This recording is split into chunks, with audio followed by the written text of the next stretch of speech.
സർവാധിപത്യം സമഗ്രാധിപത്യം സർവം സുഖമയം. കോൺഗ്രസ് പാർട്ടിയിൽ ഗാന്ധി കുടുംബത്തിനെതിരെ മോദിജി ഇടയ്ക്കിടെ വാളോങ്ങുന്നത് ഇങ്ങനെ ചില വാക്കുകൾ ഉപയോഗിച്ചാണല്ലോ അല്ലേ? കാര്യം പറഞ്ഞ് പാർട്ടിയെ നയിക്കുവാൻ ഗാന്ധി കുടുംബത്തിൽ നിന്നല്ലാതെ മറ്റൊരാളില്ല എന്നുള്ള നിലയാണല്ലോ. ഇനിയിപ്പോൾ ഉണ്ടെങ്കിൽ തന്നെ അവരാരും പാർട്ടിയുടെ കണ്ണി പെടില്ല. ഇനിയിപ്പോൾ കണ്ണി പെട്ടാലോ ഏഴയിലത്തേക്ക് അടുപ്പിക്കുകയില്ല. ഇതിപ്പോൾ ഇത്രയും പറയാണ്ടായ കാരണേ നമ്മുടെ പ്രിയങ്കാജിയാണ്. AICC ജനറൽ സെക്രട്ടറി സ്ഥാനത്തിനപ്പുറത്ത് നിലവിൽ ഒരു ചുമതലയും പാർട്ടിയിൽ പ്രിയങ്ക വഹിക്കുന്നില്ല. അപ്പോൾ അതുകൊണ്ട് തന്നെ കാര്യമായിട്ടുള്ള ദൗത്യം പ്രിയങ്കയെ ഏൽപ്പിക്കണമെന്നാണ് പാർട്ടിയിലെ ചില നേതാക്കളുടെ നിലപാട്. ഈ വരാനിരിക്കുന്ന തെരഞ്ഞെടുപ്പുകൾക്കൊക്കെ പാർട്ടിയെ സജ്ജമാക്കുന്നതിനെ പ്രിയങ്ക തന്നെ നേതൃത്വം വഹിക്കണമെന്നാണ് ഏതാനും മുതിർന്ന നേതാക്കളുടെ ആഗ്രഹം. ഏതാനും നേതാക്കളുടെ ചട്ടക്കൂടിനകത്താണല്ലോ പാർട്ടി. സ്വാഭാവികമായിട്ടും അത് പാർട്ടിയുടെ പൊതുവികാരമായിട്ട് വിലയിരുത്തപ്പെടുകയും ചെയ്യും.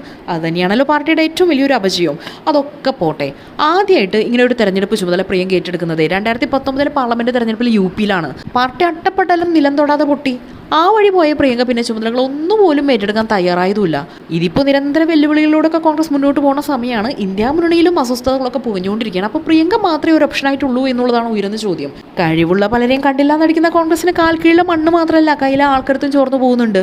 താമര പറിക്കുന്നതിന് പകരേ ഈ താമരയ്ക്ക് തഴച്ചു വളരാൻ വെള്ളവും വള്ളവും ഇടാൻ ഇടവരാതിരുന്ന അത്രയും നല്ലത്.